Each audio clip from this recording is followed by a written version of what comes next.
What do you do when life presents you the opportunity to build your dream boat?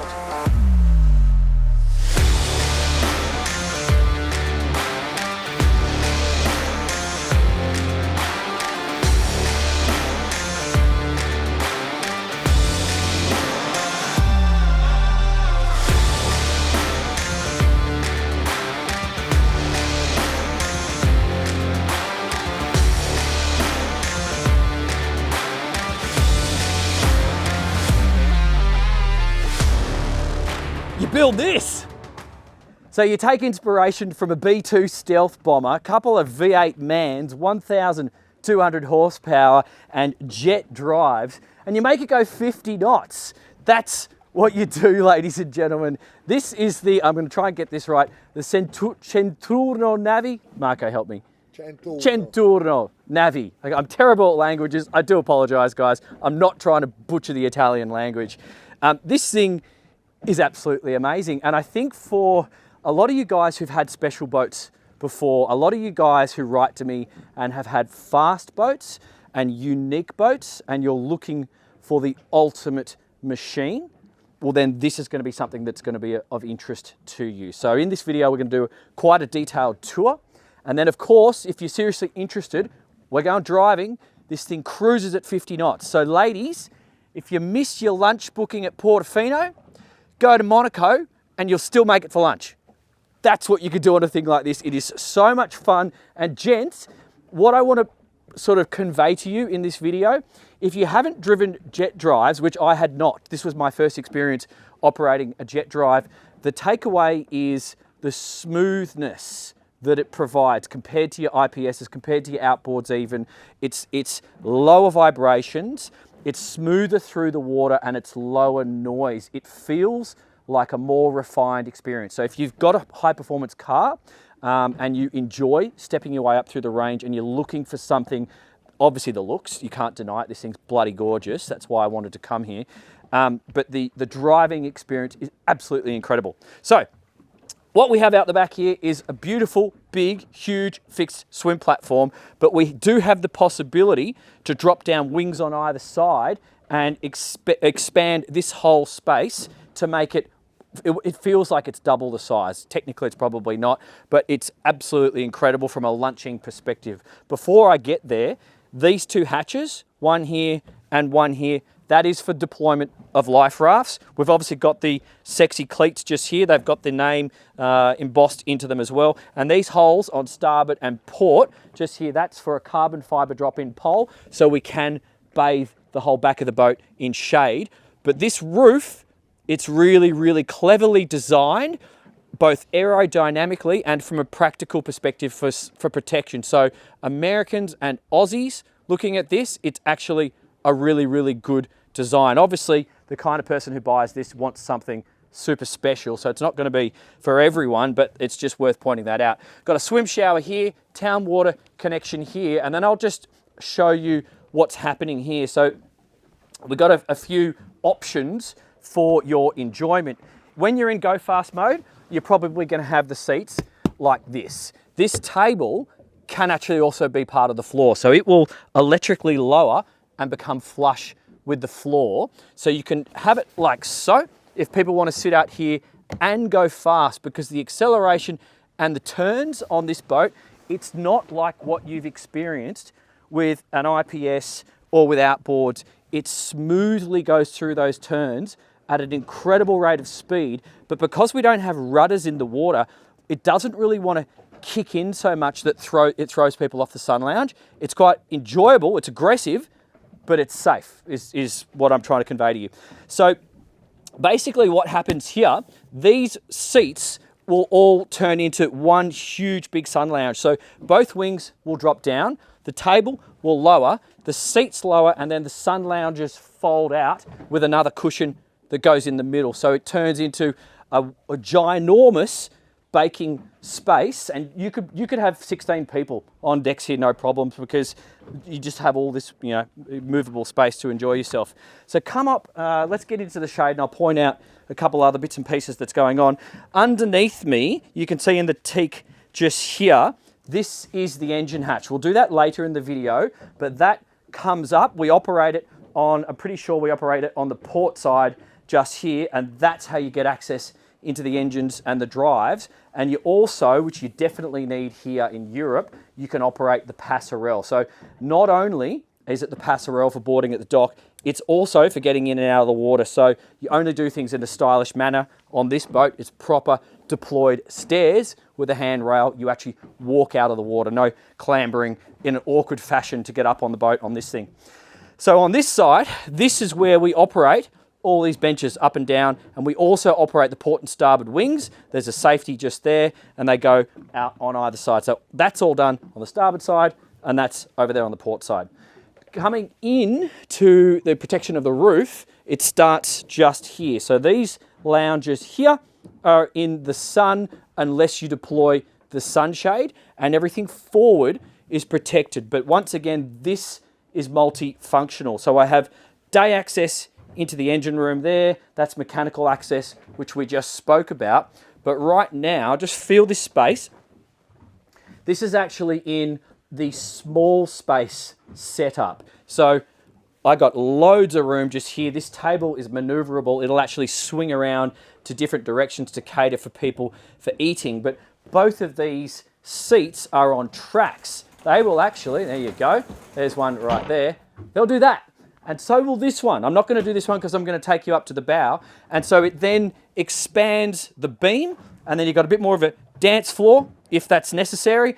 But you've also got more movable space around the port side behind the helm just here. We'll go there in a second because I'm going to take you up to the front via the starboard side, and then we'll come back to the helm. So the sound system on this thing is incredible. We've got speakers above us. We've got down lights. That's all completed with a leather finish, and then the black sides on both uprights just here. Your diesel in, we've got 3,000 litres in 2 tanks, which are joined on this boat. More speakers just here. But just come around, and Marco, I want you to point the camera back.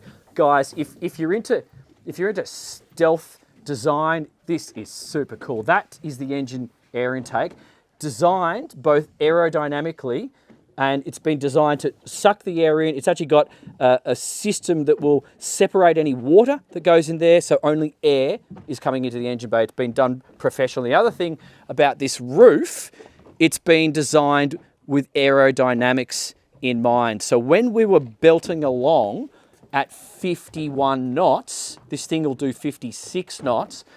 When we were doing 51 knots just earlier, the wind is passing along like this. So I always notice, because I wear a hat, so if it's not been designed properly, I lose my hat. That's why I have many hats.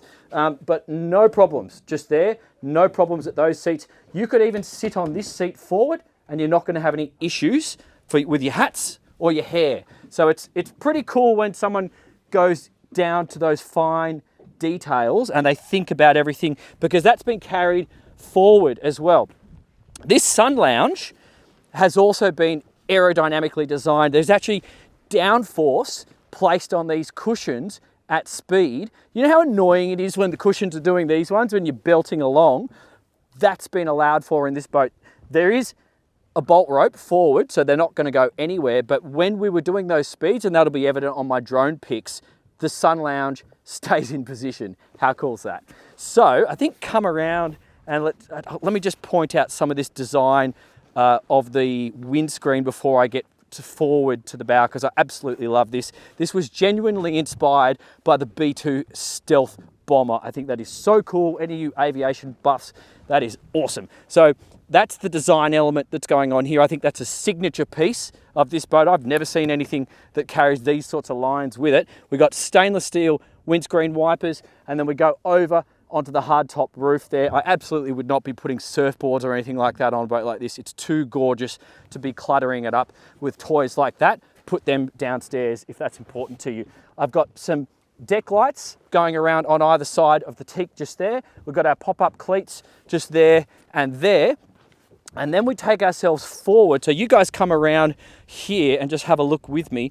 We have this window going in to the accommodation downstairs. There's also an aft opening hatch just there, which will be an escape hatch. And then through here is quite a large storage area.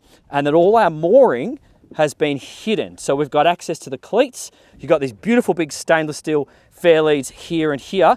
And then we get access to the chain locker, which is a super neat deployment system. I go into more of that detail on the test drive video, but just get a load of this. This is, I think, the statement piece of the boat. Not only is it quite cool, it facilitates the speakers. So you've got great sound going aft, complemented by forward-facing speakers underneath the windscreen just there. However, fellas, it's also quite interesting from a navigation perspective. When you're doing 50 knots, it's kind of nice to know which way you're pointed. And if you're doing small adjustments, sometimes you don't always notice until the boat's already in the turn. However, this gives you this great ability to align the bow with something on the horizon, and you can see those fine movements you're making, and you can use this to judge yourself against other boats or other things that could be in the way. It does make sense when you're going really, really fast. So that's super interesting. Let's go down the port side, and I'm going to show you guys the helm. So we've got equal amount of space on either side and no risk of banging your head as you come down here. Lots of rounded surfaces, so no issues from a safety perspective there. Again, you want to think about that, because if you are bouncing around at those high speeds, rounded surfaces are much better than the super aggressive, sharp ones. But this has got a stealth vibe, and then this is really, really pleasurable to operate. You've got to have probably about 5 minutes of familiarizing yourself with a new set of controls and how jet drives operate, because they are different to propellers and rudders. But I got to say, from operating this joystick, and we did it this morning, I was next to a Bonetti on one side and a San Lorenzo on another. So I was probably in between 20 million euros worth of boats, and there was no risk, or of course there was a risk. I didn't have any dramas operating the boat with no experience. You know, I've never driven a jet drive before, so that was really something that I've got to take away from this morning that I want to convey to you guys. It's not difficult to drive. Now, I know a lot of you, you know, there's probably not a lot of education in our markets. I'm not sure about Europe or Italy. I think there's a lot more jet drives here in Italy, so they may be more familiar with it. I know it's a new thing to Sydney. They do have the technology to actually flush the drives with a salt-eating substance, so you can leave them in the water. So you really only have to service them every 300 hours on an annual basis. And this flushing technology, I don't know the name, so don't hold me to that. If you want to ask those questions, do it in the Patreon. That actually eats the salt and allows the drive to sit in the water for a longer period of time, and then you can run it in the dock and back flush it when necessary. So this is essentially putting it in gear, this is out of gear, and that's back flushing it just there. We do have an autopilot, alarm, dimming the lights up and down, and the lamp test just there. Over here, we've got the mooring operation, so we've got the windlass, that's deploying the actual opening door, and then the chain up and down. Horn, this is a keypad for the display. And if you guys just come out a little bit, we've got displays for both motors, there and there. And this feels a little bit jet fightery. This is actually all to do with the drive. So it gives you information that's basically relevant to the operation of the boat. Buckets up, buckets down, left and right. And you can do a lot more. And it's all shown to you just there on that display. The throttle is very, very ergonomic. And it's actually possibly one of the most enjoyable things about the boat. And then the wheel. The wheel's rock star. It feels like you're on a military vessel, but it also, with these points just here, and then you actually feel it when it's in neutral, it does make a lot of sense when you're at speed. Two multifunctional displays just here, and we can see we can operate the boat's systems, and we can also put the power on and off all from here. However, there is a primary panel downstairs where you can do it manually. Wiper control, we've got our autopilot just here. We run zip wakes on this one just here, and then we've got a little bit of mobile phone storage and grab handle over there. So very, very cool. Bit of storage under the helm. These helm seats just here have got flip-up bolsters, and there's 3 of them. I'll just show you how much space you've got. So I'm 5'7", and I've got quite a lot of space above my head. And if you just look at the camera forward from my eye line, that's what you see. So for a taller person, you're not going to have an issue, because if you raise your eye line a little bit, you're just still going to have quite a good amount of visibility. And the bow does not raise in any aggressive manner. It's quite a flat running boat, so it's quite predictable. We've got our entertainment station here. So we've got cooking, sink, ice maker and fridge. There is some doors over the top of this, but they're currently just being worked on, so they're not there. I think that covers everything up on deck. So why don't we head downstairs and I'll show you the interior. So I've lost my cameraman, but welcome down below, guys. And I think the first thing I want to point out is the lack of hull windows. Because we have those beautiful lines on the side of the boat, we really don't want to disrupt that with any windows, so we can focus on making this interior space unique, but we're not going to go through hull windows like you would see on some other boats. Really, I think it was because we want to keep the lines simple and beautiful. That's what's going on here. So let's actually, you don't need to look at me. I will flip that around and do Nick Burnham style. So L-shaped galley over here on the starboard side. You've got two fridges, top loading, and another fridge just here. And you've got all your glassware storage, some pantry storage, microwave. And remember, the proper cooking is up on deck. So we actually have a barbecue area. But one nice thing is the day head. So that's just in here. Super bougie, high gloss, nice bench top there, storage, mirror, everything.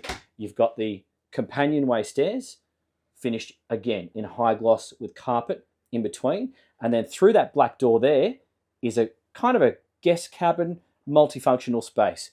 Big screen TV, you can hardly see that because it's camouflaged in the black there. And look how they've finished the interior here with the whites, the carpet, the lighting, and the black. So stylish, so Italian. It's great. So we go through this black bulkhead through the main entrance door into the master on this beautiful soft woolen carpet, and then we see quite a large, probably a king size island bed just here. So you can again focus on some of those styling details on either side, breaking up the surfaces with black, timber, stainless and white. And then you've got that overhead window just there with the escape hatch. Obviously you can air condition this space, and then you've got blinds, got the big mirror just there, marble on either side. Oh no, that's not marble. That's got a leather soft finish wrapped. And then you've got space for your phones, air conditioning control, TV on the port side, got a mirror just there. And we actually have separate shower and head on this boat. So, but look at the details. Look how we've got the boat's name, Centouno. I think it means 101. So that is a full stand-up shower. Beautiful shower head, rain head, shower head just there. Mirror, ventilation as well, extractor fans. Got some drawers just there. And then this is your head for the master in here. Beautiful. And then if you do have kids or you want guests to stay for the night, they're going to be down here. Obviously, people could sleep here. There's actually storage underneath these seats. This is quite large, 4 to 6 people. But have a look at this. That is like 1.5 times the size of a bed. And then you've got this timber feature in the middle. I haven't actually... Okay, storage. Boom, boom. Probably the same again here. Yes, shallow storage. And then another bed, which got some life jackets and extra bits and pieces on it, on that side. And in this space, you can sit up in bed. Not a problem. You can't stand in here. I can maybe just stand in the middle because you have this little space just there. And then the door is finished with soft leather on the inside. Super nice. Okay, so the engine space, guys. The first thing, massive, obviously electrically opening hatch here. You do need this for the amount of complexity that we have down here. Obviously, you're not going to be doing any of this. Your mechanic will, but I'll just explain what I know. And I'm not going to claim to be an expert on jet drives because this is still new technology to me. But we've got the V8 mans just here, and then the shaft goes straight into the jet drive just there. And what you see immediately below the shaft is the raw water intake, which then goes out to the jet propulsion just there. So the turbine, the action is happening in there, and then above the turbine, I should say, or the jet drive, is the hydraulics for the bucket, and that is going to be directing the thrust forward and aft. And then the blue thing that you can see just to the center line with the wheel on it, that is actually the raw water intake. So there's only one large raw water intake for all the mechanical systems. So that is the off or on, open or closed for the raw water, and then it goes individually to each motor, generator, air conditioning through sea strainers. You can see the generator is on the center line, mounted aft. Obviously there's a cover that goes over that, but it's just being removed for service at the moment. We've got batteries distributed on port and starboard, and then we've also got more on the side. So we've got a mixture of house and crank. We've got the Victron battery inverter chargers just along there, and then on the port side we can see extractor fans on both port and starboard side. And I'm actually going to take you guys downstairs with me, so give me the camera. Obviously this main entrance is for the mechanics, but if you need to do a bit of a daily check, you come down through this hatch. So this is what you do down here, and I can actually show you the fuel tank underneath me there. 2 fuel tanks, L-shaped fuel tanks, GRP construction, and then they're actually connected with a manifold there. And this is the panel that I was talking about before. So yes, we can start everything from the Helm, but if you need to individually switch any of the systems, it's done from here. And just give you a feel for the space to move around the motors. Once you're down here, it is possible. I'll just show you myself. Yes, it's a crouch space, but it's a beautiful boat because that's what you need to do to achieve these sorts of lines. So that's the raw water sea strainers. The large ones are for the motors. This one here is air conditioning going forward, and there's another one going aft for the gen set. And I'll just show you on the starboard side now, looking aft. So there you go. So that's the boat, ladies and gents. If you're looking for something incredibly special, incredibly unique, and super amazing and enjoyable to drive, then you need to focus your attention on this. This is going to be a boat for the top 1%. There's only going to be a certain number of you who are going to really pay some serious attention to something like this. And if that is you and you want to see how she performs, we're doing that right now. That's a separate video. So I want you to click on the link coming up on the screen right now and join us for a test drive. It's possibly the most enjoyable boat that I've ever driven of this size. It's so unique. So come and do that there. And if you are seriously looking to buy something like this boat or compare it with some other competition, I don't know what you would compare it with, to be fair, talk to me in the Patreon. Talk to me over there. That's where we can have those conversations. You're all legends. Look forward to seeing you over there.